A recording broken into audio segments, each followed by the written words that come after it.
വയലാരാമവർമ്മ എന്ന മഹാകവിയുടെ വിപ്ലവകരമായ ചിന്തകൾക്ക് കാവ്യാരൂപമായ അശ്വമേധം എന്ന കവിതയിലെ ഏതാനും ചില വരികളാണ് ചൊല്ലാൻ പോകുന്നത്. ആരൊരാളെയും കുതിരയെ കെട്ടുവാൻ, ആരൊരാളതിൻ മാർഗം മുടക്കുവാൻ, ദിഗ്വിജയത്തിൻ സർഗശക്തിയാ ഈ കുതിരയെ വിട്ടയയ്ക്കുന്നു ഞാൻ. ആരൊരാളൻ കുതിരയെ കെട്ടുവാൻ, ആരൊരാളതിൻ മാർഗം മുടക്കുവാൻ, ദിഗ്വിജയത്തിൻ സർഗശക്തിയാ ഈ കുതിരയെ വിട്ടയയ്ക്കുന്നു ഞാൻ.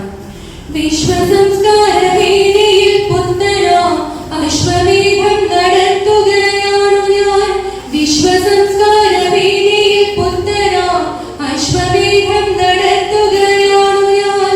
നിങ്ങൾ കണ്ടു ശിരസ്സുയർത്തിപ്പായും ഈ കുതിരയെ, ചെമ്പക്കുതിരയെ. നിങ്ങൾ കണ്ടു ശിരസ്സുയർത്തിപ്പായും ഈ കുതിരയെ, ചെമ്പക്കുതിരയെ. എന്തൊരു നിശമാണതിൻ കൺകളിൽ, എന്തൊരു ഉത്സാഹമാണതിൻ കാൽകളിൽ.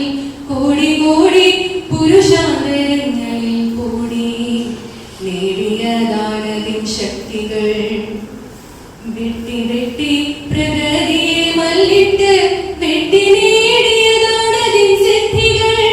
മന്ത്രമായൊരു പിഞ്ചികാചാലന തന്ത്രമല്ലതിൻ സംസ്കാര മണ്ഡപം.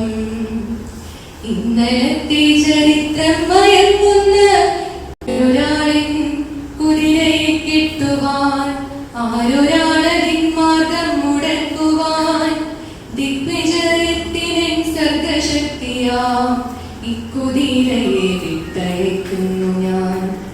ഈശ്വരനല്ല മാന്ത്രികനല്ല ഞാൻ, പച്ചമണ്ണിൻ മനുഷ്യത്വമാണു ഞാൻ.